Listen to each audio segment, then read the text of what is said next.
Daniel, ¿se me escucha? Buen día. Ya, perfecto.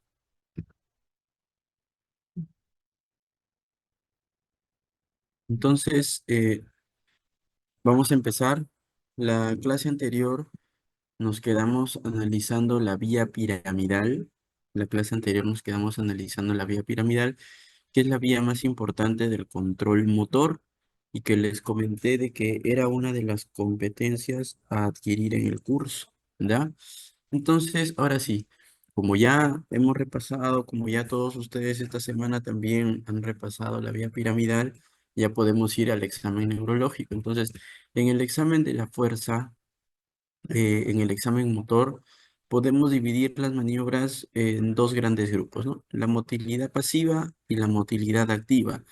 Obviamente, el término pasivo y activa implica qué tanto participa el evaluador en los movimientos que realiza el paciente, ¿no? Básicamente, la motilidad pasiva se trata de observar, nada más, ¿no? Nosotros observamos la postura en la que se encuentra el paciente, observamos qué extremidades son las que moviliza, podemos ver si es que tiene algún tipo de debilidad en algún miembro o en algún hemicuerpo, etcétera, ¿no? En cambio, la motilidad activa, si ya el paciente va a realizar movimientos o va a realizar ciertas maniobras de acorde a lo que nosotros querramos que haga, ¿ya? Lo que nosotros queremos que haga el paciente. Entonces, la motilidad pasiva ya saben que es la inspección, solamente ver cómo el paciente se moviliza. En cambio, la motilidad activa, lo primero que tenemos son los movimientos a la orden. O sea, nosotros somos partícipes activos de lo que puede hacer el paciente. Por ejemplo, acá está la paciente. ¿Qué le pido yo? En primer lugar, le voy a pedir que levante los brazos. Yo le digo, señora, levante los brazos. Ni siquiera le muestro cómo levantarlos, sino que yo solamente le digo que levante sus brazos, ¿no? Entonces, miren, le digo que levante las manos y la paciente, ¿no? Esta, ¿no? Levanta las manos, veo yo, ¿de qué me doy cuenta ahí, por ejemplo? En primer lugar, me doy cuenta de que hay un movimiento bilateral bastante simétrico, no impresiona que haya algún tipo de debilidad en alguno de los miembros, ¿no? Igual para las piernas, le pido, ¿no? Que mueva las piernas, que levante las piernas y la levanta, ¿no? Primero una, luego la otra, ¿no?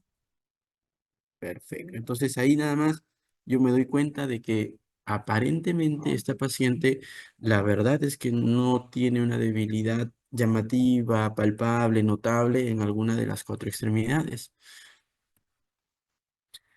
Luego, tenemos los movimientos de oposición. Entonces, una vez que yo sé que mueve todo, ahora voy a oponer. Y los movimientos de oposición se refiere a fuerzas contrarias que yo aplico al movimiento del paciente, ¿no? Por ejemplo, en la primera imagen, en el primer video que voy a ver de que el paciente me aprieta duro los dedos. Mira, ¿no? Yo le digo, señora, apriéteme duro los dedos, me los aprieta ahí, ¿no? Y yo le digo, no deje que yo los saque, y ella me aprieta duro. Pongo mi dedo, la paciente me aprieta, y yo no deje que yo lo saque, yo jalo hacia atrás, pero ella obviamente no permite que yo saque los dedos. En la segunda maniobra, miren, lo que hago yo es le pido que flexione el brazo hacia su tórax, yo pongo una mano acá y luego le digo que me empuje, ¿no? Que baje el brazo, que me empuje. Entonces miren ahí el video, ¿no? Ahí está. Luego aquí pongo mi mano ahí oponiéndome a lo que ella está haciendo y luego lo hace, ¿no? Entonces, y el tercer video, ¿qué implica?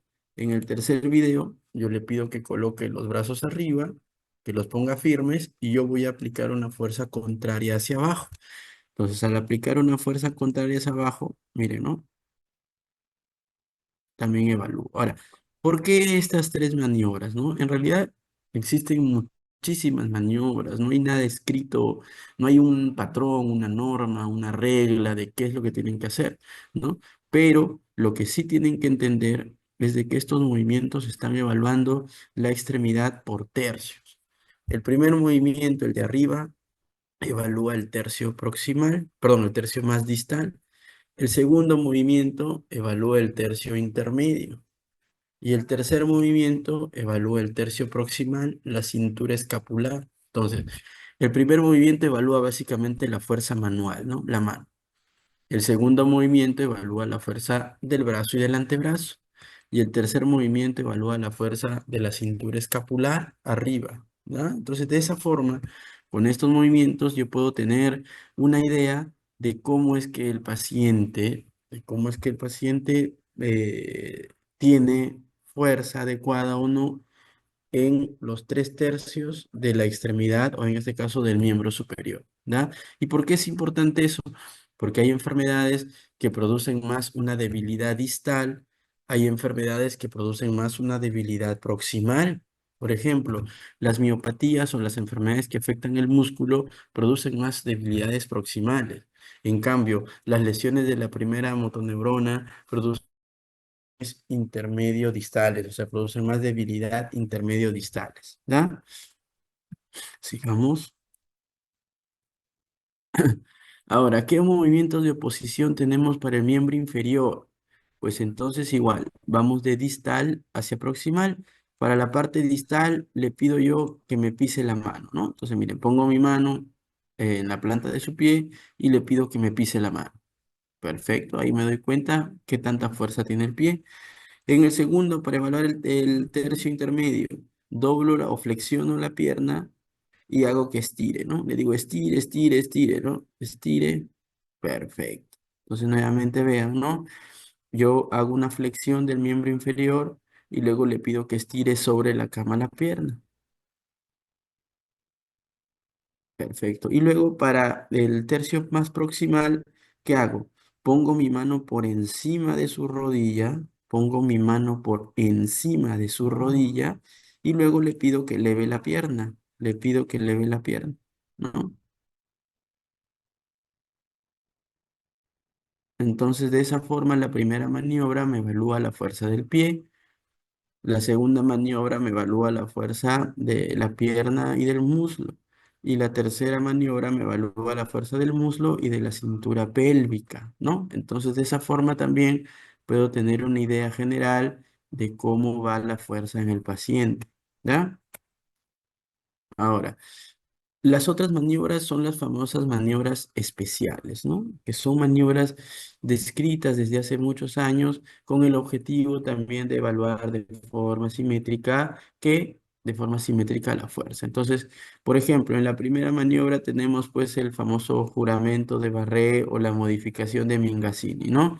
Que se le pide al paciente, miren, ¿no? Se le pide de que estire los brazos de forma simétrica, que los mantenga ahí. Ahora, esta es una maniobra que ha sufrido muchos cambios en el tiempo, ¿no? Tiene muchas variantes. Ustedes ya que han rotado el año pasado por sus hospitales habrán visto que algunos le piden que hagan esto, otros que hagan esto, otros que pongan las palmas hacia arriba, otros que la pongan como en el video de costado. En realidad, todas son similares. El objetivo es evaluar que no caiga, ¿no?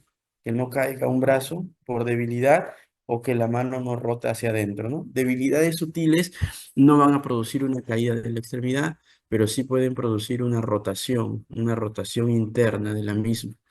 Por ejemplo, veamos aquí el video de la señora que vemos, miren, ¿no? Ahí yo le estoy pidiendo que mantenga los brazos así y ustedes se dan cuenta de que poco a poco, con el paso de los segundos, ¿no? Miren, hay una caída del miembro superior derecho, ¿no? A diferencia del izquierdo que se mantiene firme en su posición. Entonces, de por sí aquí ya yo voy viendo que hay una debilidad. Hay una debilidad que afecta al miembro superior derecho, ¿no? Y luego, ¿qué maniobra especial hay para los miembros inferiores? La famosa maniobra de Mingasini. Ustedes le piden al paciente que adopte esta posición. Miren, ¿no? Ustedes tienen que dejarlos en la posición. Le dicen, mantenga las piernas allí. Y una vez que le dicen eso, ustedes sacan su brazo y evalúan, ¿no?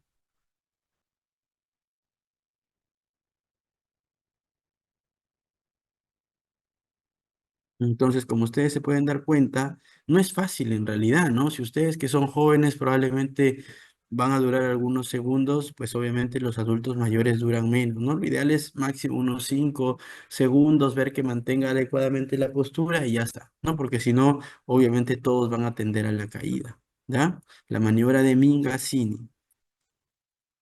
Entonces, ¿para qué me sirve todo eso? todo eso me va a servir tanto los movimientos a la orden, las maniobras especiales, los movimientos de oposición, me van a servir a mí para graduar la fuerza. Me van a servir a mí para graduar la fuerza. Entonces, para ver cuál es el grado de fuerza que tiene el paciente. Entonces, los grados de fuerza van de 0 a 5, ¿no? 0 representa la ausencia total de movimiento, cuyo término neurológico podría ser parálisis o también podría ser un término llamado plejía, ¿ya? Parálisis o plejía. Y obviamente el valor 5 es el valor normal, donde la fuerza está conservada, ¿no? Los valores del 1 al 4 son considerados como debilidad, debilidad, ¿no? Todavía hay fuerza, pero no es normal. Pero el término médico para referirse a la debilidad es el de paresia. Paresia es el término médico correcto para referirse a la debilidad. Entonces, ¿cuáles son los grados? El grado 1 tenemos en el cual el paciente sí tiene contracción muscular, mas esa contracción no genera desplazamiento, no genera desplazamiento, no puede desplazar la extremidad a pesar de que sí la puede mover o contraer los músculos. Entonces, ¿a qué me refiero? Supongamos, no, esta es la mano del paciente que está sobre una camilla. Yo le digo, señor, mueva la mano. Veo que el señor hace esto, ¿no? O sea, sí veo que hay contracción muscular, más cuando le digo levante la mano o muévala de un lado al otro, no puede. Entonces, ¿hay contracción? Sí. ¿Hay desplazamiento? No. Ese es el grado 1. El grado 2 es aquel grado en el cual el paciente sí puede desplazar la extremidad, pero solamente de forma horizontal. O sea, ¿qué significa eso? Que no es capaz de vencer la gravedad, no vence la gravedad, ¿ya? Entonces, puede desplazarla sobre una superficie. El mismo ejemplo, el paciente tiene su mano sobre la camilla. Señor, mueva la mano. La mueve encima de la camilla, ¿no? La desplaza encima de la camilla, mas no es capaz de despegarla de la camilla y vencer la gravedad. Ese es el grado 2. El grado 3, el paciente sí es capaz de vencer la gravedad, pero no vence una resistencia. Doctor, ¿qué significa eso de que no vence una resistencia? Por ejemplo, mismo paciente, ¿no? Señor, mueva la mano. Levante la mano, perdón. La levanta, la levanta. Muy bien. Ahora ustedes ponen ahí algo en su mano encima. Ahora levante. Ya no puede levantar nada. Entonces vence la gravedad, mas no vence una fuerza contraria. Entonces ese es el grado 3, que no puede vencer una fuerza opuesta. Para eso sirven justamente las maniobras de oposición, pues, ¿no? Luego el grado 4 vence la gravedad y también vence la resistencia, pero de forma parcial, o no lo hace como el lado sano o como lo esperado para la persona. Entonces, por ejemplo, el lado débil, señor, levante la mano, la levanta. Señor, levante la mano. A pesar de que yo pongo una fuerza contraria, logra levantarla un poco, más en el otro lado, en el lado bueno, señor, levanta la mano, me gana como si nada, ¿no? Entonces, ese es el grado 4. Eh, hay un desplazamiento contra la gravedad, hay un desplazamiento contra una fuerza opuesta, más no es igual que el lado sano o no es lo esperado para el paciente. Entonces, también tienen que darse cuenta ustedes de que este grado 4 depende mucho de de con quién se enfrentan, pues, ¿no?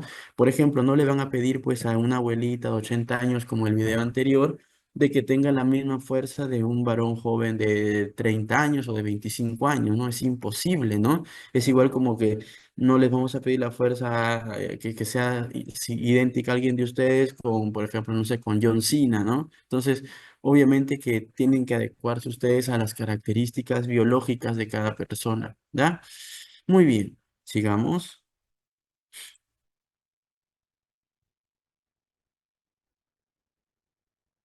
Ahora, todos estos hallazgos, como también ustedes ya lo deben conocer por lo que han hecho el año pasado, deben ir directamente a un gráfico motor que debería estar en todas las historias clínicas.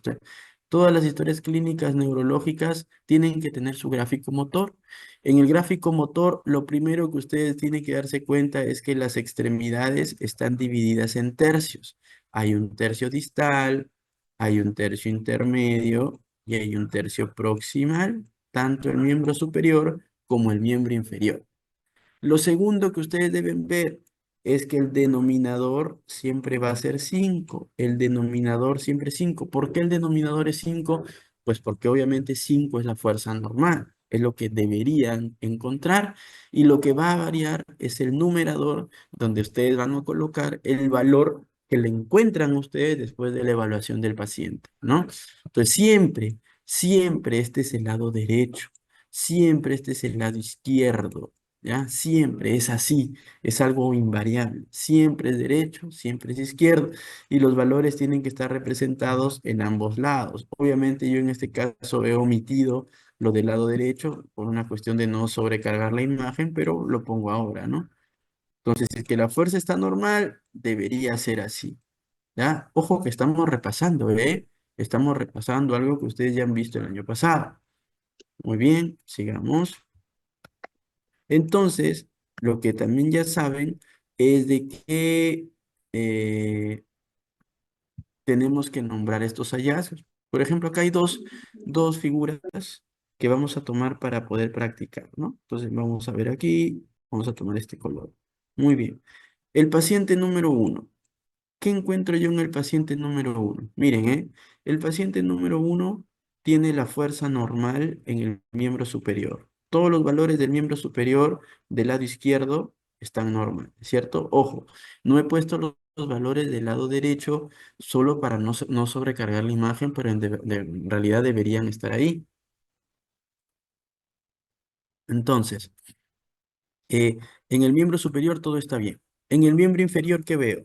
El valor proximal está bien, pero ya el valor intermedio y el valor distal están alterados, ¿no? Están alterados. Hay una debilidad, hay una parecia, ¿ya? El término desde ya, parecia. Muy bien. Entonces, como yo veo de que la única extremidad débil es la pierna izquierda, entonces yo uso el término monoparesia. ¿Por qué monoparesia? Porque obviamente mono es de uno. ¿No? Entonces, una extremidad está parética, está débil. Ahora, como la extremidad débil es la pierna, yo utilizo el término crural. Si fuera el brazo, el término sería braquial, pero como es la pierna, el término es crural. No se olviden, crural. Perfecto. Entonces tengo una monoparesia crural izquierda, que es lo mismo que decir que la pierna izquierda es la que está débil, solo que en términos neurológicos, en términos médicos. Créanme que si ustedes dicen eso, van a ser mucho más respetados. Por ejemplo, son internos, no sé, en el Hipólito Unanue, que creo que es una sede docente para ustedes. Una cosa es que ustedes reporten al médico, doctor, el paciente tiene una debilidad en la pierna izquierda. Y otra cosa es que ustedes le digan en la visita, doctor, el paciente tiene una monoparesia crural izquierda. Son cosas totalmente diferentes a pesar de que representen lo mismo, ¿ya? Y ahora, otra cosa que yo le puedo agregar, a predominio distal. ¿Por qué a predominio distal? Pues porque yo veo que el valor proximal es normal, pero lo que veo que el valor intermedio y el valor distal, y más aún el valor distal, es el que está más débil. Entonces, puedo agregarle a predominio distal. Es así como se debe describir esta debilidad. Miren el otro ejemplo. En el otro ejemplo, en el ejemplo número 2. Ojo que estamos repasando, ¿eh? En el ejemplo número 2, el miembro superior está afectado. Tiene una debilidad en los 3 tercios. El miembro inferior también está afectado. Tiene una debilidad en los 3 tercios. Mayor es la debilidad donde mayor es la del miembro inferior. El miembro inferior está más débil que el miembro superior. ¿Por qué, doctor? Obviamente, pues el miembro superior tiene 4 de 5 y el miembro inferior tiene 2 de 5. Entonces, lo primero que tengo que darme cuenta es que la debilidad está localizada en el lado izquierdo del cuerpo. En todo el lado izquierdo está la debilidad. Entonces, el término con el que yo voy a partir la descripción de este caso va a ser que tiene una hemiparesia. Hemi de un hemicuerpo, de un lado del cuerpo, de que la debilidad está comprometiendo un lado del cuerpo.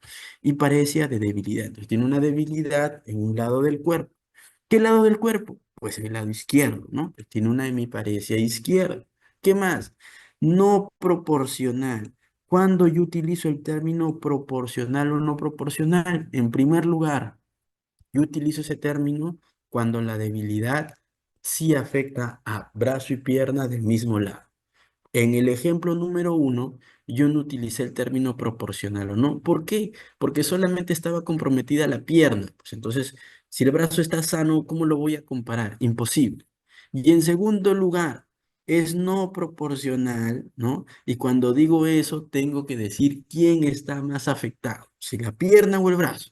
Y obviamente ustedes pueden darse cuenta que el que está más afectado es la pierna, ¿no? Es por eso que pongo no proporcional a predominio crural. ¿Qué quiero decir? Oye, en castellano, este paciente tiene una debilidad en el lado izquierdo, pero esa debilidad está afectando más a la pierna que al brazo. La pierna está peor que el brazo, ¿ya? Entonces, ahora, a esto ustedes si quieren le pueden añadir entre paréntesis que la fuerza está en la pierna 2/5 y en el brazo está 4/5. No pueden poner miembro, sino MI 2/5, MS 4/5, etcétera, ¿no? Pero la cosa es que quien lea esto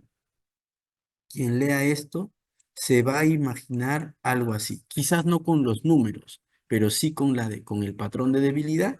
La cosa es que quien lea esto se imagine algo así, ¿ya? Es por eso, ojo, pregunta de examen. En el primer examen se van a poner figuras así, y ustedes van a tener que describir, o sea, acuñar la terminología abajo, tal cual lo estamos haciendo. Por ejemplo, vamos a sacar esto, un segundo, ya, sí, ya. Entonces, vamos a ver aquí. Acá hay una pregunta, pero si está afectando a miembro superior e inferior, ¿por qué es no proporcional? Gracias por la pregunta.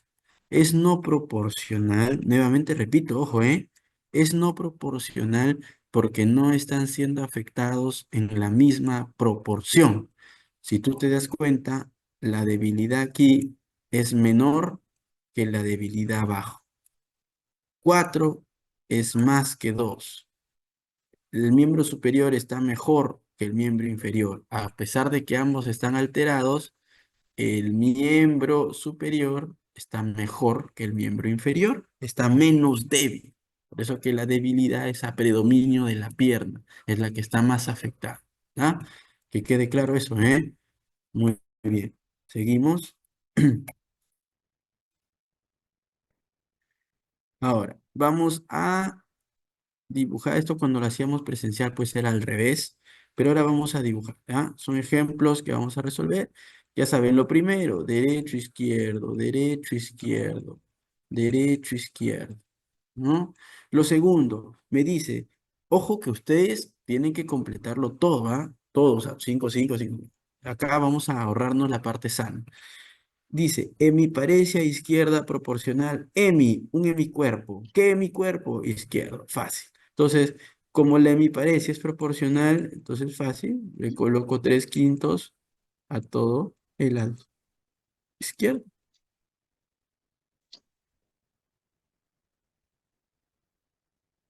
Entonces, ¿va con esto? Claro, es una hemiparesia izquierda, sí, proporcional, sí, porque el término proporcional me dice que brazo y pierna están siendo afectadas con la misma intensidad, sí, y 3/5, claro, porque ahí está, ¿no? Todo 3/5, perfecto. Entonces ya lo grafiqué. Entonces, en el examen lo que va a venir es la gráfica y lo que ustedes tienen que escribir es la descripción, ¿ya? Ojo, ¿ah? El siguiente me dice hemiplegia izquierda. Fácil. Hemiplegia. Entonces, retrocedo. retrocedo y voy aquí y recuerden ustedes que la palabra parálisis y plejía son lo mismo y ambos representan una ausencia de movimiento. Ambos representan una ausencia de movimiento. A ver, hay una pregunta, vamos a ver, segundo.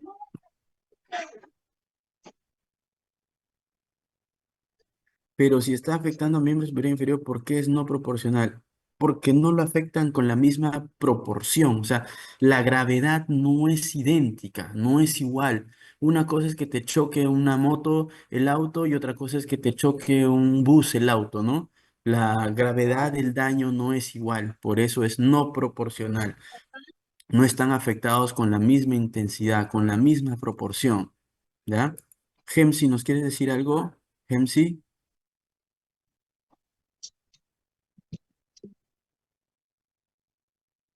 Gemsi, ¿estás, Gemsi? No, Hola. doctor, disculpe. Sí, doctor, no, disculpe. Ah, pero sí estás con nosotros, ¿no? Sí, doctor. Ah, perfecto, perfecto, excelente. Muy bien. Entonces, ¿cómo graficaríamos esto? ¿Cómo graficaríamos esto? Como plejía es ausencia total de movimiento y me dice que esa ausencia está comprometiendo a todo mi cuerpo izquierdo, pues fácil, ¿no? Le coloco 0 de 5, 0 de 5, 0 de 5, 0 de 5, 0 de 5. 0 de 5. ¿Ya? Entonces, así. ¿Esto es una hemiplegia izquierda? Por supuesto. Ahora, cuando es hemiplegia, o sea, que hay ausencia total, no necesito poner proporcional, no proporcional, a predominio braquial, a predominio crural, a predominio proximal, a predominio distal. No, pues porque todo está pléjico, todo está débil, ¿no? Ahora el otro, paraplegia. Así como hay hemi como prefijo, también hay un prefijo que se llama para.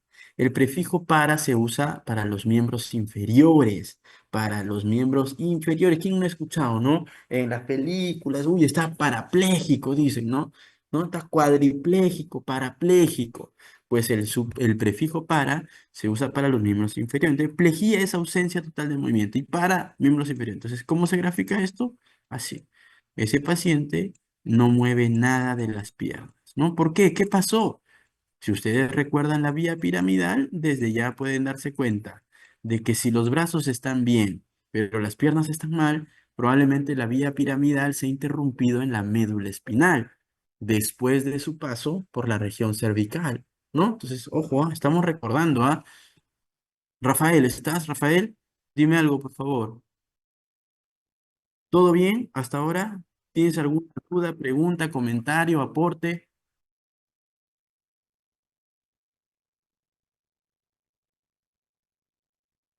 Gracias. Justo esperaba eso de ti. Como siempre, los delegados no defraudan. Entonces, para el miembro superior no hay un término. Cuando los dos brazos, es que lo que pasa es que los dos miembros superiores estén afectados, pero que las piernas estén conservadas, pues eh, es un escenario rarísimo, ¿no? Es como el Doctor Strange, ¿no? O sea, te has puesto en una posibilidad de 14 millones, ¿no? Entonces, en 14 millones eso podría pasar en una sola vez. Entonces, no hay un término, pero se le llamaría diplegia, diplejía, en este caso braquial, pues, ¿no? Si tú me dices que qué pasa si los brazos están afectados y las piernas no, si es que la fuerza fuera cero total, sería una diplejía braquial. Si es que la fuerza no sería cero, sería uno, dos, tres o cuatro, sería una diparesia braquial. Ahora, ¿qué pasa, por ejemplo, si las cuatro extremidades están afectadas? Si hay ausencia total de movimiento, por ejemplo, alguien iba en moto, se choca la moto, la persona vuela y tiene una fractura cervical con lesión medular, no mueve nada hacia abajo, sería una cuadriplejía.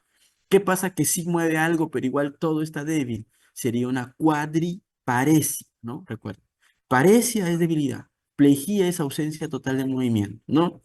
Doctor, ¿qué pasa si los dos brazos y una pierna están afectados? Depende, pues, ¿no? Si están débiles sería una triparesia, ¿no? Si está ausencia de movimiento sería una triplejía. Entonces, lo que se puedan imaginar, las combinaciones son las que están descritas allí.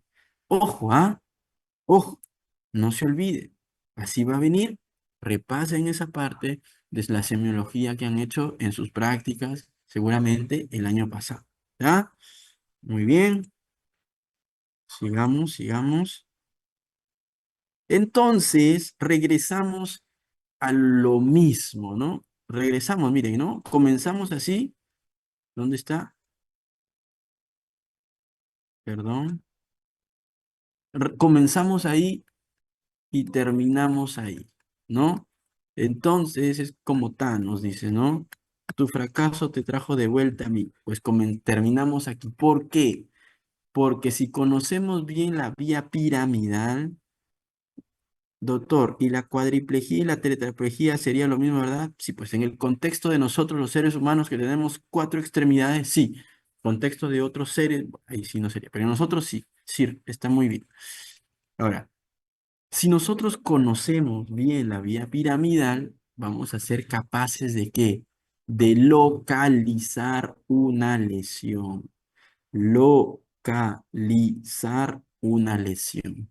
Ojo, ¿ah? Entonces, las lesiones cerebrales, voy a ir dibujando, esto es importante, ya les he dicho, es una competencia del curso. En el curso hay 5 competencias, esta es una de ellas. ¿Ah? Entonces, las lesiones pueden ser, por ejemplo, lesiones en la corteza cerebral, las lesiones pueden ser lesiones en la subcorteza, subcorticales, por ejemplo, allí, o sea, por debajo de la corteza. Las lesiones pueden ser córticos subcorticales, por ejemplo, ¿no? En otro color, una lesión como en cuña ahí, miren, ¿no? Que está afectando la corteza y la subcorteza, ¿sí ven, no? Que son típicamente las lesiones vasculares. Recuerden que las lesiones vasculares siguen un territorio vascular. Normalmente los territorios vasculares son así, como en cuña, como en un pedazo de pizza, van de menos a más, ¿no? ¿Dónde más pueden ser las lesiones? Pueden ser en el tronco encefálico, ¿no? Por ejemplo, allí. ¿Dónde más pueden ser? A nivel medular, ¿no? Entonces, según el lugar de afección, yo voy a tener características clínicas distintas. Según el lugar de la lesión, yo voy a tener características clínicas distintas, diferentes, propias, patognomónicas, ¿ya? Ojo, ¿eh? No se olviden. Entonces, vamos a continuar a describir, para describir esas características. Entonces, ¿cuáles son los patrones de daño? Hay un daño cortical, un daño subcortical, un daño córtico-subcortical que suele ser vascular, hay un daño en el tronco encefálico, hay un daño medular. ¿Ya? Ojo, ahí se ha enumerado mal. Debe ser 1, 2, 3, 4 y 5. Miren, se ha enumerado mal.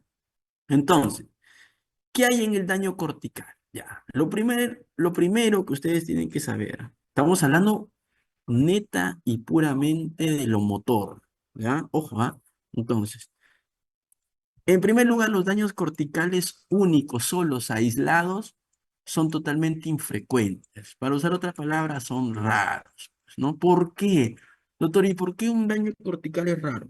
Porque entenderán de que la corteza cerebral es una estructura pequeña, pues es una estructura delgada. Miren, ¿no? Esta es la corteza, ¿no? Lo que señalo, esa es la corteza, ¿no? Esa es la corteza, esta es la corteza. O sea, en realidad una lesión cortical es rara. ¿Por qué? Porque es un área tan pequeña, tan focal, tan localizada, que no es frecuente, pues obviamente, ¿ya? Es rara. Entonces, partiendo de que es raro, ¿qué características motoras yo encontraría en estos pacientes? Lo primero o lo más llamativo que encontraría es que el déficit es muy localizado. El déficit es muy localizado. Por ejemplo, y son tan raras estas patologías que hasta una lesión cortical es motivo de un artículo, de un reporte de caso, ¿no? Por ejemplo, miren, ¿no? Este es un reporte de caso que dice monoparesia. Monoparesia. Mono es uno, paresia debilidad, o sea, debilidad de una extremidad. Motora, acá el término motor está de más, pues, ¿no? Porque al decir ya paresia, ya se sabe que es motor, pues, ¿no? No va a ser una monoparesia sensitiva. No, no aplica, no hay, no es el término. Es una monoparesia pura. ¿Por qué dice pura? Porque el compromiso es solo motor de este caso, ¿no? Braquial como manifestación de ta. O sea, ¿qué es lo que quiere decir? Lo que le llamó la atención a los autores de este artículo es de que un infarto cerebral fue tan pequeño, fue tan localizado en la corteza que produjo una debilidad del miembro superior. Solo eso, nada más. O sea, una debilidad localizada. Entonces, si ustedes ven aquí la imagen, ¿no? En la imagen lo que se observa, este es un protocolo, vamos, que tenemos que ir aprendiendo de resonancia que se llama FLAIR. Este es un protocolo que se llama difusión o por sus siglas en inglés DWI. Y este es un protocolo también llamado el mapa ADC, ¿no? O coeficiente de difusión aparente, ¿ya? Estos dos protocolos desde ya, ojo, son protocolos que son utilizados para ver lesiones por isquemia, o sea, por falta de aporte sanguíneo. Entonces, ¿qué veo yo? ¿Qué veo yo? Veo una lesión focal, miren, desde acá, un brillo, ¿no? En resonancia los brillos se llaman hiperintensidades. Hiperintensidades, ¿ya? Entonces veo un brillo, veo una hiperintensidad, como dice muy bien aquí la descripción, miren, cortical a nivel del giro precentral derecho, precentral derecho. Ahora, doctor, pero ahí dice hipointensidad. Hipointensidad es la C, pues, ¿no? Donde se ve más bien oscuro. Pero hiperintensidad, como les digo, son las dos primeras, ¿no? Donde se ve algo brillante, ¿ya?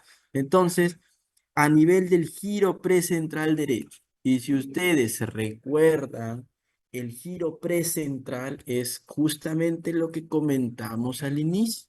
El giro precentral es la corteza motora primaria, área 4 de Brodmann, que representa pues obviamente el lugar donde yacen la mayoría de los somas de las primeras motoneuronas, ¿no? Entonces, en castellano, ¿dónde tuvo este paciente la lesión? Más o menos, miren, más o menos, ¿dónde tuvo la lesión? Perdón, voy a borrar todo esto.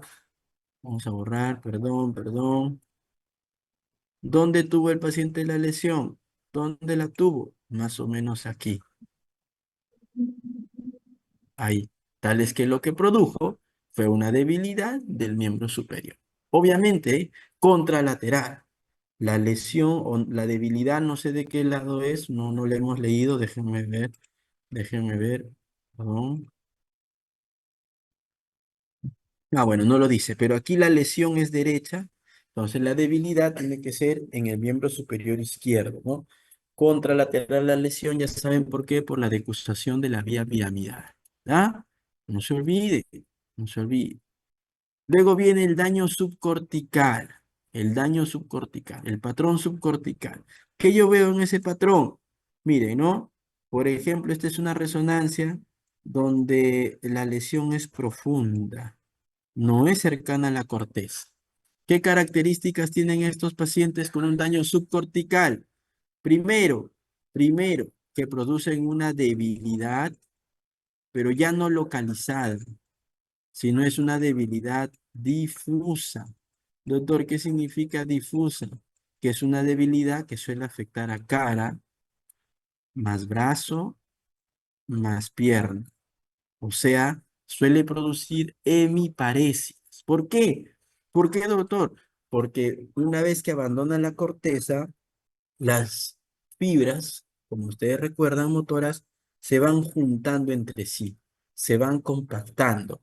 Por ejemplo, esta resonancia, ¿qué evidencia? Este es un protocolo de difusión también y evidencia una lesión en el brazo posterior, en el brazo posterior de la cápsula interna.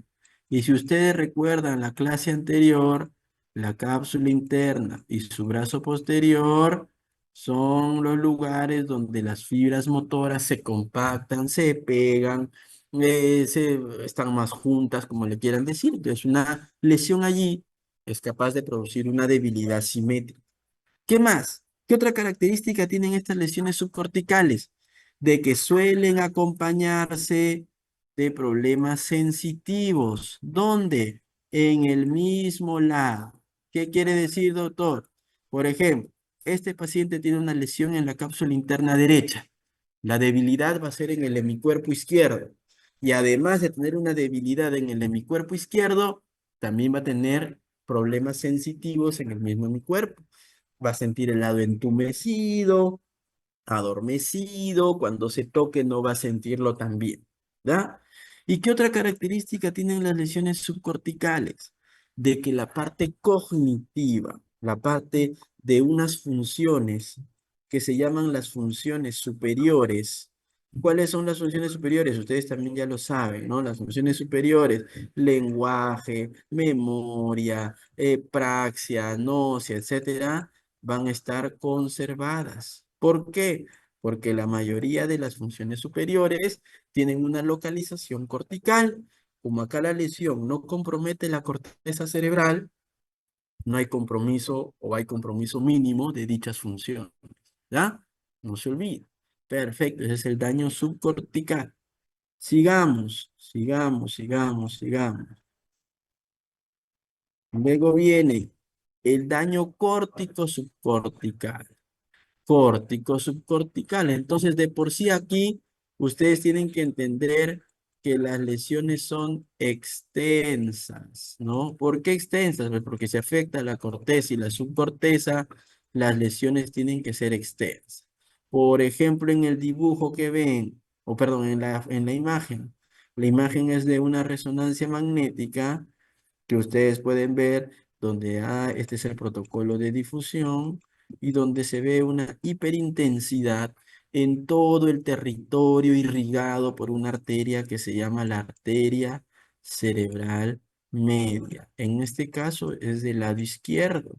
Si ustedes recuerdan también sus clases de segundo año, este de aquí es un estudio llamado angioresonancia. Angio viene de vaso. Entonces es una imagen de los vasos obtenida por resonancia magnética. Esta arteria es la arteria carótida interna, ¿no? Ojo, estamos haciendo un repaso. Esta arteria es la arteria basilar. Esta arteria es la arteria basilar, perdón, vertebral. Esta es la arteria vertebral del otro lado. Esta arteria es la arteria basilar, ¿ya? Esta arteria es la arteria cerebral media. ¿De qué lado? Del lado derecho. Entonces, esta arteria o estas dos arterias, ¿qué arterias son? Las arterias cerebrales anteriores, tanto derecha como izquierda, acá, ¿no? Entonces, como ustedes pueden ver en la figura, falta algo, ¿cierto? Yo sé que ya se han dado cuenta rápidamente de que falta algo aquí, de que aquí no hay algo que aquí sí está representado. Falta un vaso que viene así, ¿no? ¿Y qué vaso falta? Falta justamente la arteria cerebral media del lado izquierdo. No está, no está. Está borrada, está tapada, está ocluida. No está esa arteria, está ocluida. Miren, ¿ve? No está. Entonces, ¿por qué? Seguramente un coágulo tapó el vaso, ¿no? Desde su porción más proximal, no se representó y al no representarse, al estar ocluido, al estar tapado, todo el territorio irrigado por dicho vaso sufre un daño, se muere, sufre un daño irreversible. Y a ese daño se le llama infarto. Entonces, todo lo que ustedes pueden ver ahí en la figura de la izquierda que está hiperintenso es un infarto. Entonces, eso de ahí es un infarto en el territorio de la arteria cerebral media izquierda. Si ustedes recuerdan la clase uno, si ustedes recuerdan su segundo año, su tercer año, en la mayoría de personas, como la mayoría son diestros, ¿no? Las áreas del lenguaje, por ejemplo, el área de Broca, el área de Wernicke, están localizadas en el hemisferio cerebral izquierdo. Entonces, esta lesión tan extensa, ¿qué me va a producir?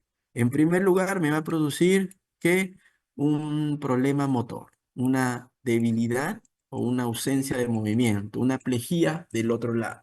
En segundo lugar, me va a traer problemas sensitivos, pues claro, pues porque las vías sensitivas también están alteradas.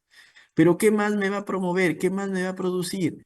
Problemas también de las funciones superiores, pues, porque en este caso sí hay un compromiso cortical extenso. Entonces, este caso en particular, esta imagen en particular, me va a producir un déficit del lenguaje conocido como afasia, ¿ya? Los problemas del lenguaje se llaman afasias, ¿no? Este probablemente me deje una afasia global porque es tan extenso el daño que todo el lenguaje se va a comprometer. Entonces, los daños córticos subcorticales, dependiendo de su extensión, me van a producir un daño motor que suele ser perdón, difuso y comprometer a todo en mi cuerpo.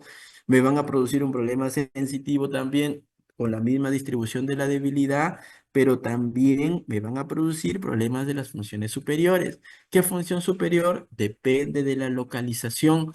Lo más común, lo más frecuente, lo más llamativo, lo que no se les tiene que olvidar es el déficit del lenguaje, los problemas del lenguaje. Eso es lo que ustedes tienen que saber. Eso es lo que ustedes tienen que saber. ¿Ya? Sigamos. Muy bien. Luego tenemos el daño en el tronco encefálico. El daño en el tronco encefálico, ya vamos a acabar, no se preocupen, un poco de atención nada más. ¿Ya? El daño en el tronco encefálico. ¿Qué tienen que saber ustedes de ese daño? En primer lugar, lo que tienen que saber es que eh, en el tronco encefálico normalmente yacen, ¿qué yacen? Yacen los núcleos de los nervios craneales. Entonces, en el tronco encefálico yo voy a encontrar una particularidad. ¿Qué particularidad voy a encontrar? Voy a encontrar que en estos pacientes se producen los famosos síndromes alternos del tronco encefálico. Los síndromes alternos. ¿Qué quiere decir, doctor, eso?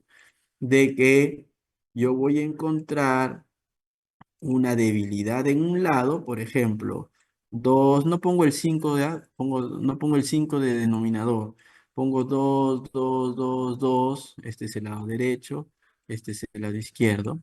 Puedo encontrar una debilidad en un lado y el compromiso de un nervio craneal en el otro lado. Y obviamente como la mayoría de los nervios van a producir un problema a nivel de la cara, del rostro, el movimiento ocular o algo de eso, entonces voy a encontrar la debilidad en un lado y el problema del nervio craneal en el otro lado. Es por eso que se llaman alternos. Uno, la debilidad es en un lado y el nervio craneal es en el otro lado. La debilidad es contralateral a la lesión, o sea, al otro lado. ¿Qué quiere decir, doctor? Si la lesión está en el lado izquierdo, por ejemplo, en este caso, no es de derecha, izquierda de la imagen. Aquí la lesión es izquierda. El déficit motor va a ser contralateral, va a ser derecho. Pero el daño de nervio va a ser ipsilateral a la lesión. Ipsilateral.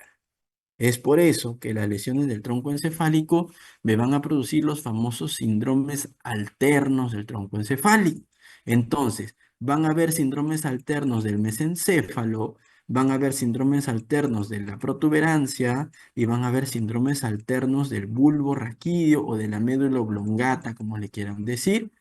Justo de eso, o en referencia a eso, iban las preguntas que se les dejó la clase pasada para repasar. Rafael, ¿les llegaste a comentar lo que era necesario leer para el día de hoy a tus compañeros?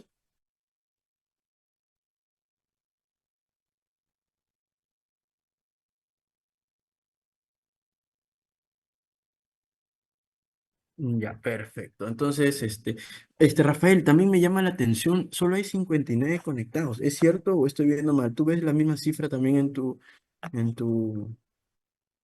Sí, ¿y hay alguna razón? ¿Hoy día tenían alguna otra actividad?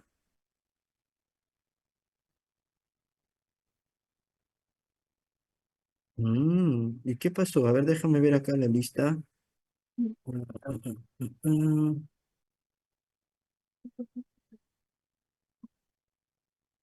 Según esto, Rafael, según la lista son 96 alumnos, ¿eh?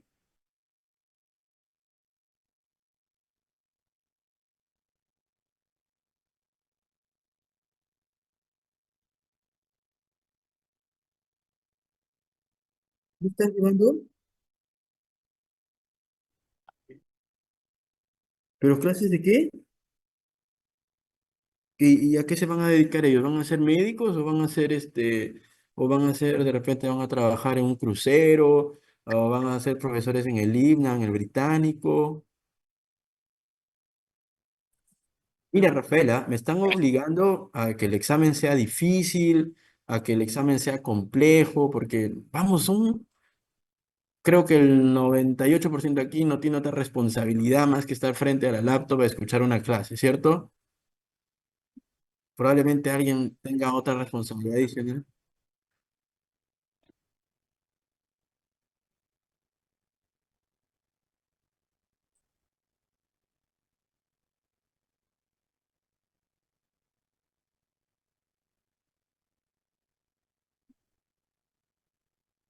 pero no son 37 eso, ¿cierto?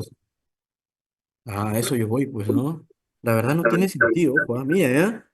Rafael, yo así como yo solo suelo ser frontal, ¿no? Desde ya te digo que no entran, obviamente implica dos cosas, ¿no? O que no hay interés o que saben mucho, ¿no? Entonces, y ambas, si no hay interés o si saben mucho, ambas te llevan solamente a una solución, ¿no?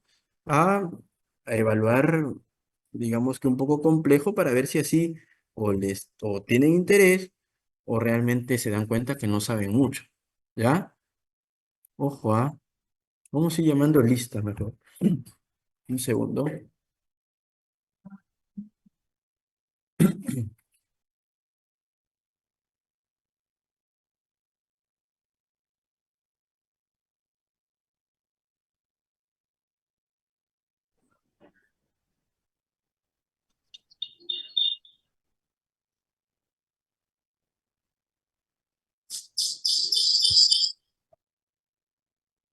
Fernando Aguilar, Presente. Rosa Alaya, Presente, doctor. Álvarez Jimena, Presente, doctor. Maricielo Cabrera, Maricielo Cabrera, André Cabrera,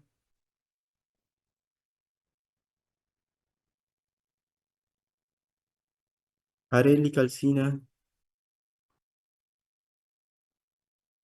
Bluder Calderón, Presente, doctor.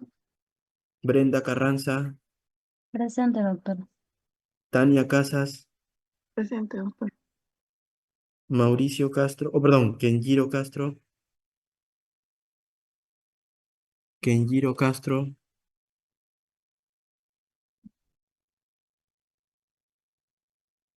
seguro, igual lo voy a anotar para ver eso. Sería ideal, ¿ya? Catacora, Presente, doctor. Catacora, Presente. eh, Jason Chávez, Presente, doctor. Catacora, presente. Basti Choque, Basti Choque, Freddy Choque,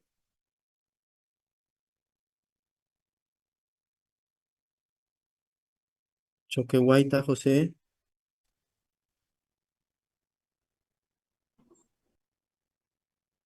Ciesa Hoyos, Presente, doctor. Ollantes, Llanos, Presente, doctor. Contreras Requena, Presente, doctor. Buenos días.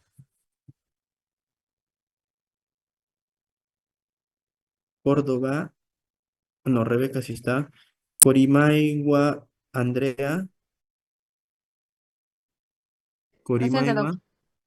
Corimaiwa, Sí. ya.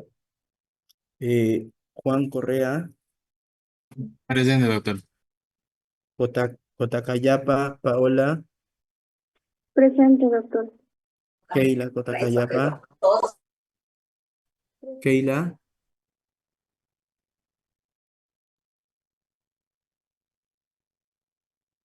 Ameli Cruz, Presente, doctor. Melanie Cueva,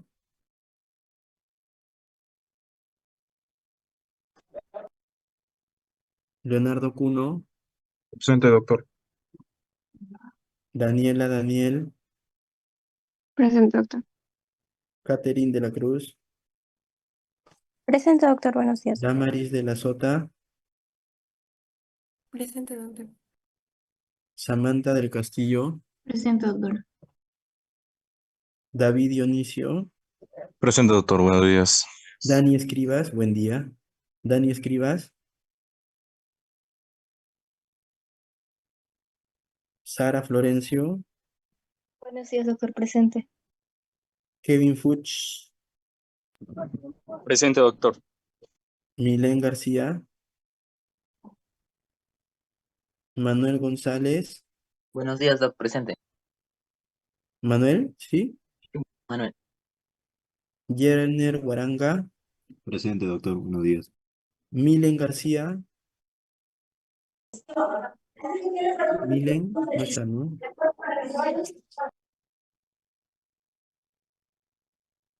Miren, increíble, ahora hay 86 conectados. ¿Qué opinas, Rafael?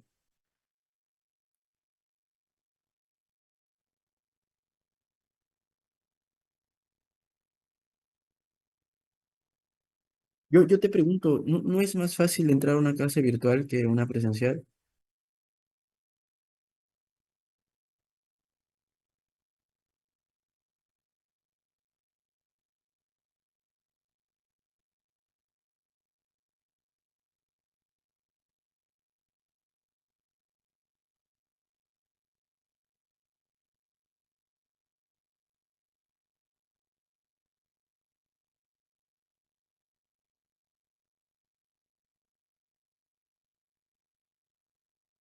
O sea, creo que o sea, el contenido de la clase es idéntico, ¿no? Inclusive cuando entenderás de que un salón que albergue más de 80 personas, igual imposible tener la atención de todos, ¿no? Más aún que es un salón plano, no es que sea un salón tipo un anfiteatro, ¿no? La verdad es que con fines didácticos y educativos hasta, yo creo que hasta es más saludable una clase virtual que presencial por la cantidad de personas, por la facilidad que yo tengo para poder escribir en la pantalla y poder demostrar, ¿no? O sea, si fuera un grupo más pequeño, como en el segundo año, por ejemplo, donde se dividen, ustedes han pasado por segundo año, se dividen en grupos, es un grupo pequeño, ahí sí, pues lo presencial es 1000 veces mejor que lo virtual, ¿no? Pero aquí es un grupo grande, ¿no? Entonces,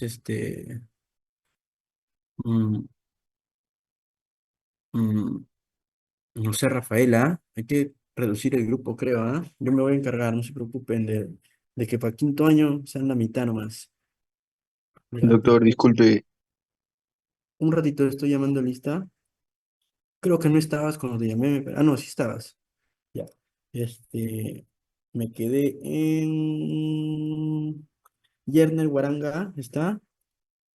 Sí, presente, doctor. Dylan Huerta,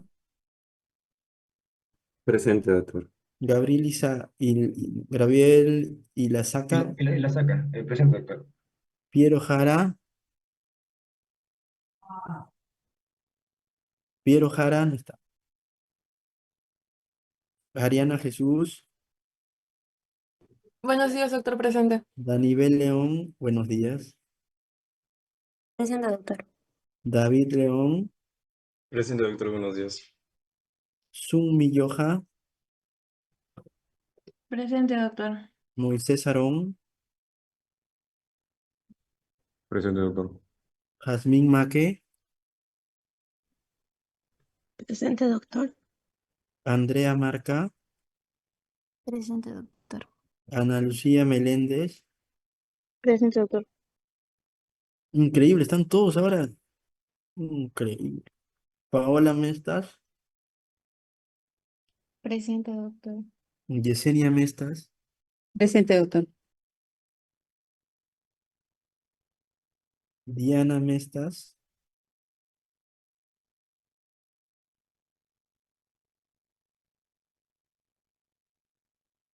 Karin Molina, Doctor, tiene este presente, pero creo que no se Presente. puede encender su micrófono. perdón.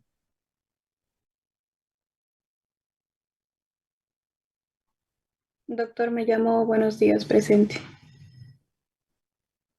Ujú. Keila Molina, Buen día, doctor, presente. buenos días. Alicia Montalvo, Presente, doctor. Misael Nacayo, Presente, doctor. Aarón Nureña, Presente, doctor. Cecia Palacios, Presente, doctor. Handley Pampa, Handley Pampa,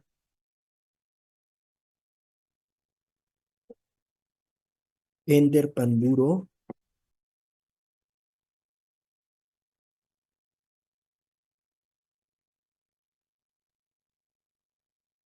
Josué Paniagua,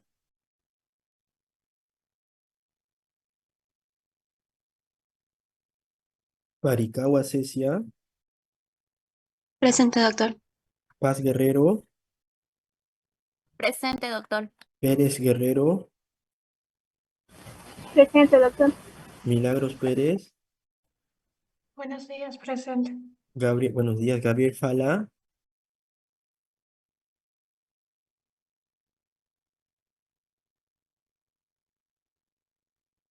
Leslie Quirita, Presente, doctor. Buen día. Quispe Cecia, buen día, Quispe Cecia, Presente, doctor. Buenos días.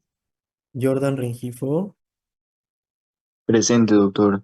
Abril Rodríguez, Presente, doctor. Priscila Rojas, Presente, doctor. Jacer Rojas, Buenos días, doctor. Presente. Darlene Rondón, buenos días, Buenos días, doctor, presente. Tania Sánchez, John Sarmiento, Ayelen Silva, Presente, doctor.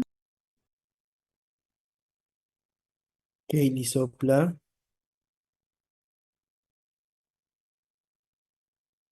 Diana Sosa, Presente, doctor, buen día. buen día, Kiara Suárez, Sucapuca, Doctor, mi compañera Suárez también se fue con Kenjiro, si no me equivoco. se fue con Kenjiro, A lo de la traducción ah, de ya, la escuela. Sucapuca, Presente, doctor. Buenos días. Suxo, buenos días, Presente, doctor, buenos días. Tello Vázquez, Presente, doctor. Buen día. Tello Churaira, buenos Presente, días, doctor, buenos días. Tenorio Guerrero, buen día, Presente, doctor. Buenos Tinoco días. Trujillo, buenos días, Tinoco Trujillo, Presente, Torres doctor. Mamani,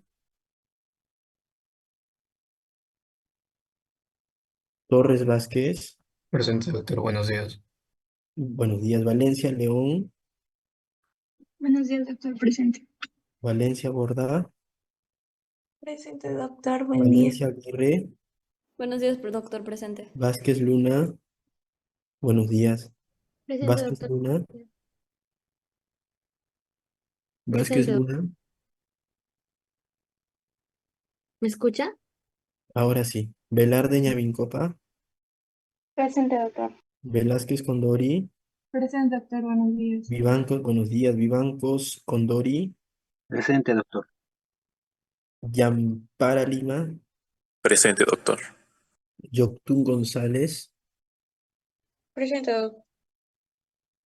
José Rodrigo, José Rodrigo Torres Vázquez,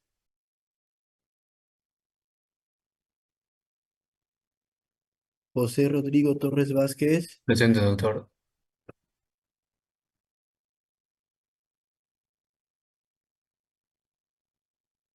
Ya. Muy bien. Hay 89 conectados, increíble, ¿no? Esto, se han conectado 30 personas desde que dije que iba a llamar lista. Igual, eso no cambia, ¿eh? Ya quedan, pues, ya son las 11, quedan 5 minutos de clase. Igual considero de que mm, no está bien, ¿no? No está bien. Eh,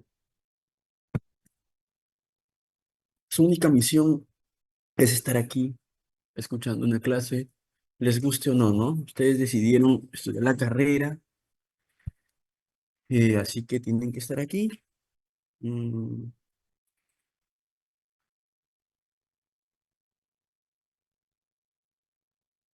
Igual hay 22 que no han contestado la llamada de sus nombres, pero faltaban como 37. Entonces hay 15 que han dicho presente, pero no han estado en la clase.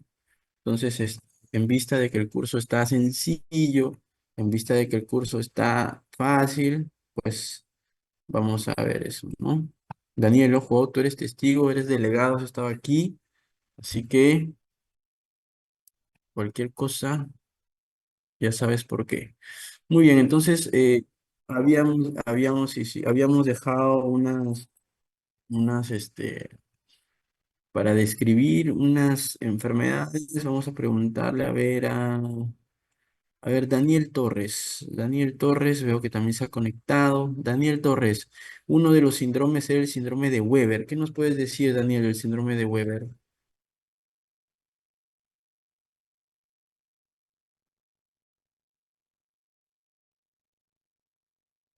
Daniel Torres, ¿estás? No está. Vamos con Jason Chávez. Jason Chávez, ¿estás? Sí, doctor, dígame. Lo que acabo de preguntar, el síndrome de Weber, que se Ah, le ok. fue. ¿En qué consiste el síndrome de Weber? Ok, el síndrome de Weber es una patología que se presenta a causa de un infarto en la posición medial o paramedial del mesencéfalo, donde más o menos se está ubicada la área de Fíjate, la arteria cerebral posterior, si no estoy equivocado. Ajá, eso, sí. pero ¿cuáles son las características clínicas del Ah, síndrome? ya, doctor, claro, sí. Básicamente lo que genera esto es una parálisis del tercer par, como mencionó en clase. La manifestación clínica de esto sería de manera ipsilateral, generando ptosis palpebral, midriasis reactiva del mismo ojo y bueno, el ojo se queda en una posición hacia afuera y abajo. Y a la vez, como también se menciona en clase, una hemiplegia contralateral, ¿no? En este caso.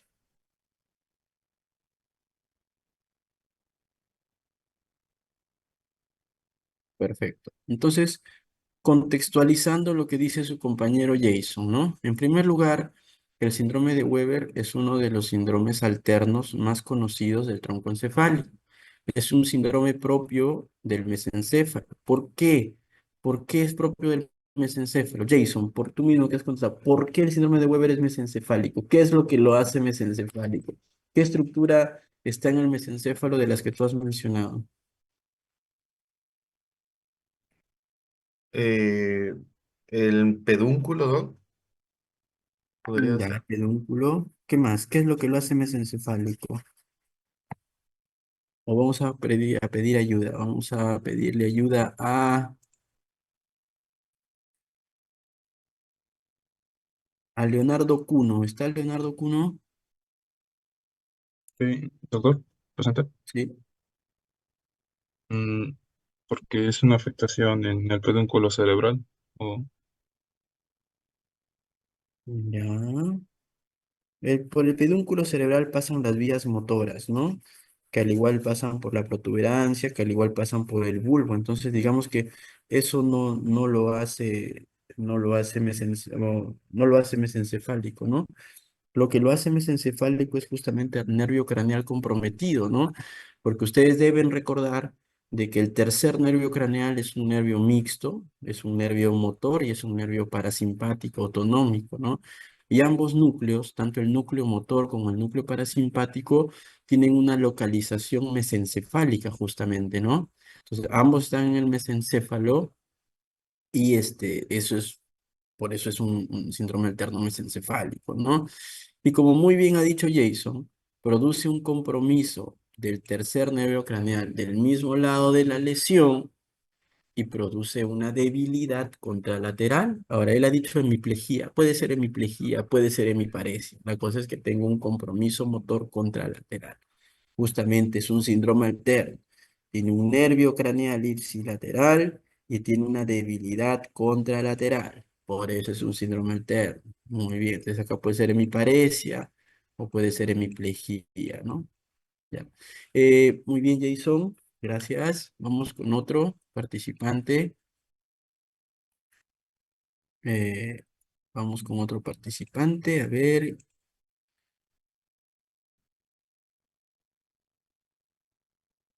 Carla Yoctún. ¿Está Carla? Carla. Sí, Carla, el siguiente síndrome era el síndrome de Miller-Gubler, creo, ¿no? De Miller-Gubler. ¿Qué nos puede decir del síndrome, Carla? Doc, la verdad no le estudié mucho, pero ¿Qué? creo que era por un infarto en la porción ventral del puente, ¿Y cuáles son las características? que iba a haber una lesión, iba a haber de ipsilateral, que iba a haber una parálisis facial periférica, y como se veían afectado también el nervio 6 7, iba a haber parálisis también del sexto nervio. ¿Cómo? A ver, a ver, a ver. En primer Iba a lugar, haber, ya, ¿cómo? se afectaba, iba lesión en el sexto nervio y en el séptimo, ¿cierto? En el sexto y en el séptimo. Ujú. ¿Eso me quieres decir, sí? Sí, ¿Del lado de la entonces lesión o contralateral a la lesión? del lado de la lesión. Ya, ¿y qué más iba a haber? Entonces si se afectaba el 6 iba, eh, o sea, iba a haber incapacidad para la abducción ocular, y en el caso de la 7 iba a haber parálisis facial periférica. Ya, y además de compromiso del 6 y del 7, ¿qué más había? También se afectaban las extremidades. Las extremidades, pero ¿qué tipo de afección de las extremidades? Eh, en mi pareja creo que no recuerdo mucho. Ya, Daniel Torres. Ah, bueno, Daniel no tiene micro, dice. Ya, entonces, Rebeca creo que estaba por ahí, Rebeca. Sí, doctor. Creo que sería Ya, la capacidad sensorial de esa parte del cuerpo. ya, entonces, también es un síndrome alterno del tronco encefálico, el síndrome de Miller-Guler, ¿ya? ¿Qué hay? Hay compromiso del sexto más compromiso del séptimo. Estos compromisos son ipsilaterales a la lesión, o sea, del mismo lado de la lesión. ¿Y qué más? Y va a haber una hemiparesia o hemiplegia, dependiendo del grado de la debilidad, contralateral a la lesión. Por ejemplo, esta imagen que ustedes están viendo ahí es la parte, digamos que más alta de la protuberancia. Tranquilamente puede ocasionar un síndrome de Miller-Guebler, ¿no? Donde el compromiso del sexto y del séptimo serían izquierdos y la debilidad sería contralateral derecha. ¿Ya? Entonces no se olvide. Ahora, no necesariamente en Weber ni en Miller-Guebler la lesión va a ser un infarto, ojo, ¿ah? Puede ser cualquier tipo de lesión, un infarto, una hemorragia, un tumor, una lesión por esclerosis múltiple, un absceso, cualquier cosa, ¿no? Y por último, vamos con el otro, vamos con Sumi Yoja, ¿está Sumi?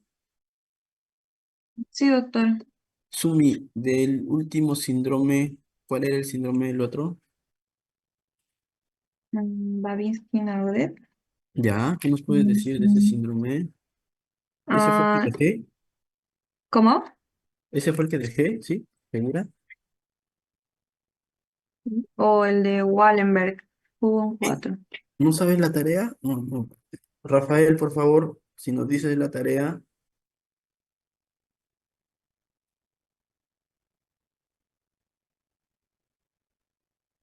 así es. ¿Y por qué tu compañera nos quiere hablar del Babinski-Naguet o del síndrome de Wallenberg? ¿Qué opinas de eso? ¿No le has pasado bien la tarea?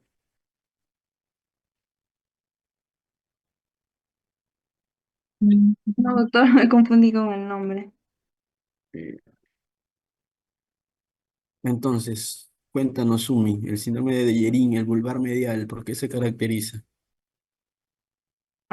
Sería por una parálisis del nervio hipogloso del lado ipsilateral ¿Ya? y también por una hemiplegia, pero en este caso sería contralateral. Un compromiso motor que puede ser hemiplegia o hemiparesia contralateral, ¿cierto? Ujú. Perfecto. Uy, perdón. Perfecto. Entonces, son tres ejemplos de síndromes alternos del tronco encefálico, porque como ustedes, cuando habrán revisado, se han dado cuenta que son un montón en realidad, ¿no? Ahora, ¿es necesario conocerlos todos? No, porque no tiene sentido conocer el nombre propio de todos, porque basta que conozcan bien la anatomía. Cuando evalúan un paciente, ustedes podrían saber más o menos dónde está la lesión ubicada, pero digamos que estos sí son característicos, ¿no? A estos tres yo le sumaría el síndrome de Foville, hay un Foville o Foville superior, hay un Foville inferior, le sumaría los síndromes que nos ha comentado justo Sumi, ¿no? El síndrome de Wallenberg, que es el síndrome vulvar lateral, que valga la redundancia, es el síndrome más, o sea, el epónimo más comúnmente encontrado en la práctica clínica, síndrome de Wallenberg, no se olviden de ese síndrome, y el síndrome de Babinski-Naugget, como ella misma lo ha mencionado, ¿no? Son aquellos que ustedes deberían conocer, deberían conocer. ¿Ya? Entonces, hay una pregunta. Acá un compañero dice, doctor, el término alterno cruzada sería cuando la debilidad es contralateral a la lesión y hay un nervio isquiotibial. Así es por eso que el término alterno cruzado se usa para eso y su contraparte sería directo. Entonces, una hemiparesia o una hemiplegia puede ser directa o puede ser cruzada. Entonces, desde ya te vas dando cuenta que el término cruzado o alterno va dirigido a lesiones exclusivamente, estrictamente del tronco encefálico, ¿ya? Y para ya ir acabando todo esto, vamos a continuar terminando. Y el último daño que ustedes deben conocer es el daño medular. El daño medular, por ejemplo, ¿no? Miren este caso, ¿no? En este caso tienen una resonancia de columna donde lo que les debe llamar la atención es la presencia, ¿no? De una zona inflamatoria a nivel de qué vértebras. Esta es la vértebra S1, esta es la vértebra L5, L4, L3, L2, L1 y esta es la vértebra torácica o dorsal 12, ¿no? Entonces, en el disco que está en el disco intervertebral entre la vértebra T12 y la vértebra L1 hay un proceso inflamatorio. Y ese proceso inflamatorio está ocasionando ¿qué? Está ocasionando, donde voy a señalar en amarillo, está ocasionando ¿qué? La compresión de la parte más distal de la médula espinal, ¿no? Miren, esta es la médula, ¿no? Esta es la médula, más o menos termina por ahí, ¿ya? Y está ocasionando que se comprima la médula ahí, en su porción terminal, pero esa porción terminal justamente es la porción de donde nace ¿qué? De donde nacen las raíces para el famoso plexo lumbosacro. Ese plexo lumbosacro, recuerden que son el conjunto de raíces que luego se van a dirigir hacia el miembro inferior, etcétera, ¿no? Entonces está comprimiendo todas las estructuras medulares ahí, ¿no? Entonces, obviamente este paciente, ¿qué es lo que va a tener? Va a tener una debilidad que comprometa los miembros inferiores. La parte cognitiva, la parte mental, la conciencia va a estar normal. Los miembros superiores van a estar normales. El problema va a estar probablemente de la cintura, entre comillas, hacia abajo, ¿no? Desde el ombligo hacia abajo, ¿no? Entonces, ¿por qué? Porque hay una compresión severa de la médula espinal. En el contexto de un paciente peruano, ¿qué es esto? Un paciente peruano que vean esa lesión es compatible con un cuadro conocido como el mal de Pot, ¿no? Que es la tuberculosis de dicha zona, pues, ¿no? El mal de Pot o es la espondilodicitis tuberculosa, ¿no? Entonces, este paciente, ¿qué va a tener? Va a tener, ¿cuáles son sus características clínicas? Va a tener debilidad, claro, pero la debilidad o la ausencia total de movimiento va a estar por debajo del nivel de la lesión, como les he comentado, ¿no? Probablemente este tenga una paraparesia o una paraplejía. Si esta lesión fuera cervical, seguramente tendría una cuadriparesia o una cuadriplejía. ¿Qué más? Obviamente que van a traer o van a tener trastornos sensitivos asociados en la misma zona, ¿no? Probablemente no sienta bien las piernas, no siento las piernas, doctora, ya. ¿Y qué más? Característico, va a tener problema de los esfínteres. ¿Por qué? Porque en esa zona también están localizados o cercanos las áreas del control de que de la micción, de la defecación. Este paciente no va a poder miccionar espontáneamente, la vejiga se va a llenar de orina y va a ser algo que se llama una retención urinaria con globo vesical. Van a tener que colocar una sonda para que drene la orina y también probablemente curse con un estreñimiento, ¿no? Son las tres características típicas de las lesiones medulares por debajo de la lesión. Y recuerden que esta parte sensitiva, recuerden, porque es un recordar todo esto, ya saben, esta parte sensitiva el paciente siente como una correa. Doctor, yo siento acá, tengo como una correa y debajo de eso ya no siento bien. De encima de eso siento bien. La correa siento que me ajusta y debajo de eso ya no siento bien. A ese hallazgo, a esa característica, se le llama nivel sensitivo. Y normalmente el nivel sensitivo es un correlato bastante exacto del lugar de la lesión. Y para eso ustedes tienen que estudiar los famosos dermatomas. Los dermatomas, que si no lo recuerdan, voy a colocar una imagen aquí. Si no recuerdan los dermatomas, perdón, son estos, ¿no? Estos son los dermatomas, que son aquellas áreas de la piel que reciben una inervación por alguna de las raíces nerviosas, ¿no? Por ejemplo, si el paciente dice, doctor, yo solo siento hasta el ombligo y debajo del ombligo ya no siento nada, el ombligo le pertenece al dermatoma D10. Entonces, ustedes pueden decir con mucha certeza de que probablemente la lesión está afectando al segmento medular de 10 de ahí hacia abajo. Entonces, de ahí hacia abajo no siente, de ahí por ahí tiene que estar la lesión. Entonces, se van a buscar en la médula espinal el segmento medular de 10, ¿ya? Entonces, no se debe, doctor, por debajo del pezón o de la tetilla no siento. Ese es un reparo anatómico que está a nivel de D4, ¿no? Entonces así todos tienen sus niveles, ¿ya? Perfecto. Y bueno, el día de hoy vamos a avanzar hasta ahí. Ya ha sido suficiente. Ven que hay mucho todavía por hablar de la parte médica. Este, Claro, tienen que conocer el síndrome de Wallenberg, por supuesto, porque es un síndrome característico en neurología, característico, usualmente ocasionado por infartos que afectan una arteria que se llama la arteria cerebelosa posterior inferior o conocida como PICA o la arteria vertebral, ¿ya? Entonces, muy bien, eso es todo. Muchas gracias. A seguir estudiando y estudien duro, ¿eh? Estudien duro, la verdad. Ok, Rafael. Eh, Perfecto. Que tengan buen domingo. Saludos. Hasta Doctor, luego. Sí, buenos días. escucha. Una consulta. Soy la delegada general y quería consultar un tema sobre cuántos temas nos faltan para el primer examen de teoría. No sé si tendrá su cronograma o tendrá los temas ya. ¿Cuándo es el primer examen? Es que esas El fechas, 23 de marzo, ¿no? El sí. 23, ¿cierto? Sí, falta todavía lo que avancemos hasta la otra semana, no te preocupes. ¿Ya? Ok, o sea, ¿va a ser con los temas que avancemos o va a ser con completando la unidad? Lo que Porque creo pasa es que, como te digo, la unidad, como está en el sílabus, es bastante rígida, ¿no?